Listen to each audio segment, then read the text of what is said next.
Yo, what up, y'all, man? Listen, I am back with another video.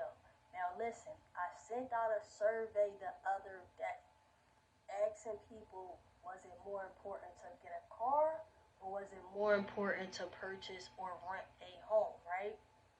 Now, a lot of people may be struggling with this decision simply because you need both, right? You need a home, you need a car to drive your kids to school, and you need a place to stay to put your children and your family in, right?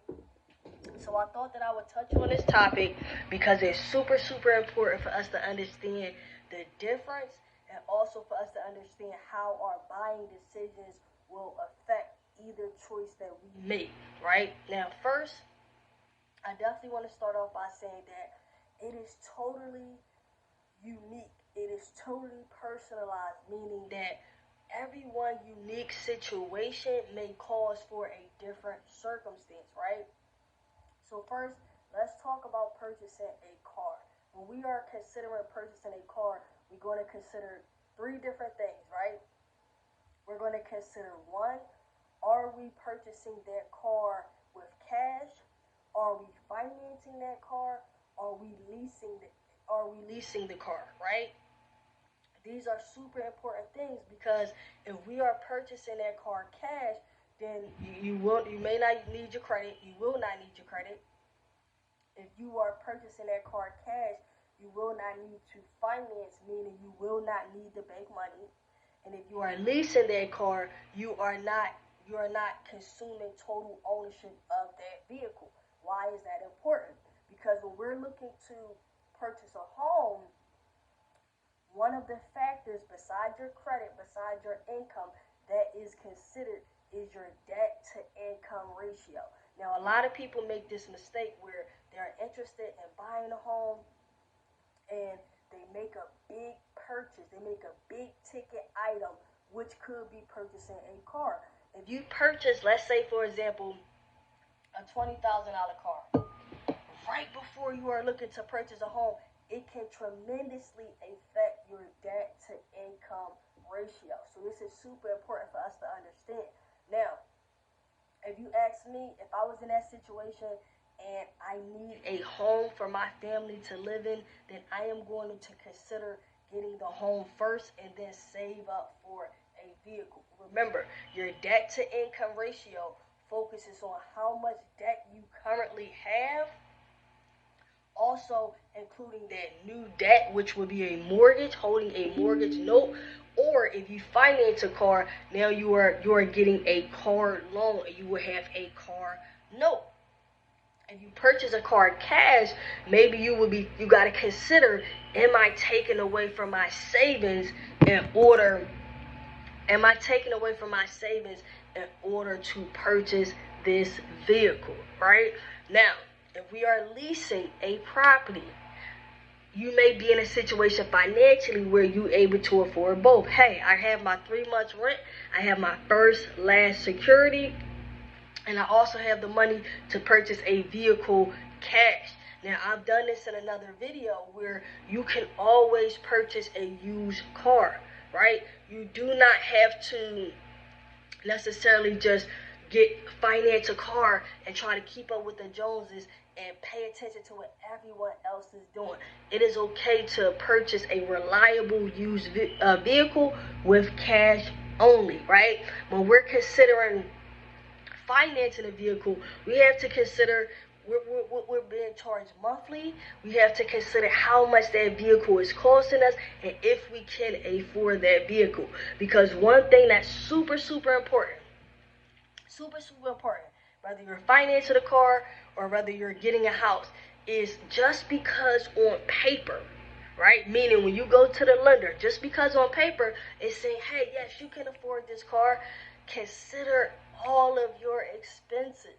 Consider all of your expenses, because at the end of the day, we do not want to make any type of purchases that we cannot prematurely afford to pay, which is going to affect us in the long run, and which in return, if the car get repoed, if you was buying a house and the house goes into foreclosure or you get evicted, you do not want those mistakes and those derogatory marks on your credit report. So when we're looking at the options, right, we have to first look at our budget. We have to second look at how much we can afford, and third, what type of vehicle are you trying to buy? Right? When you're looking to purchase a home, what type of home are you trying to get?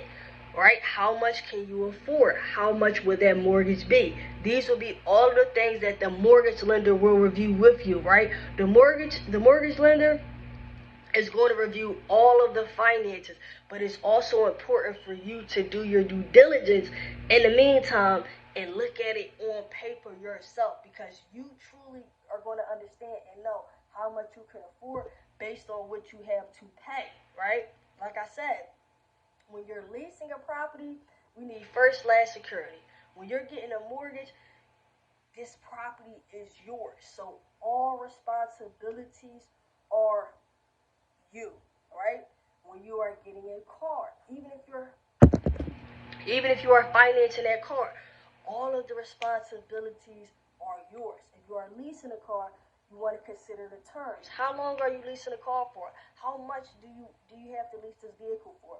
And like I said before, guys, a lot of times we simply get caught up in what other people have. We get caught up in saying, hey, I seen this new Benz or this new BMW, this new Hellcat, this Charger, this Range Rover, and I want that.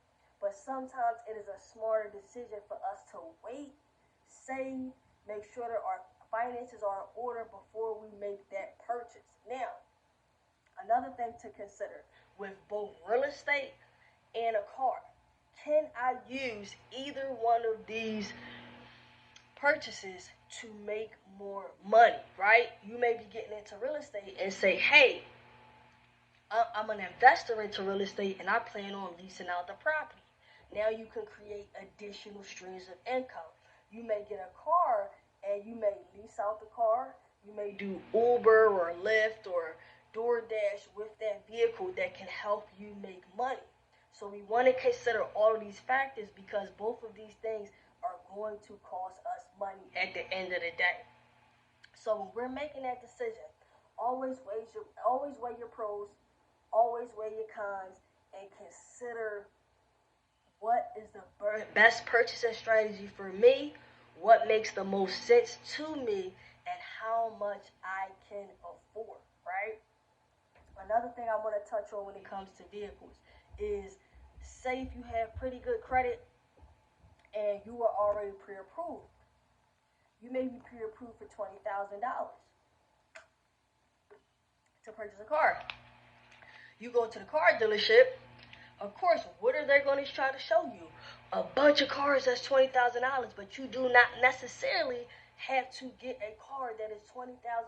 You can get a car that is less than that pre-approval amount to fit your budget, right? And like I said, we want to always consider those different avenues of income that we can create based off of our purchase so that we can actually turn our liability into an asset, which means that we are taking something that is costing us money and actually using it for us to make money. So don't try to keep up with the Joneses. Don't just listen to what somebody told you last week and what your friends told you. No, consider your personal situation.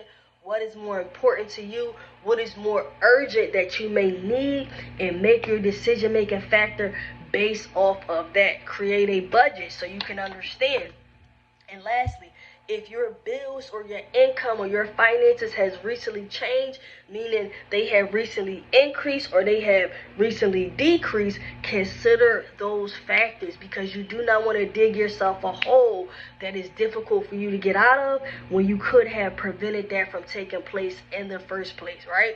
So make the best decision, guys, for you. Don't just listen to what you hear everyone say.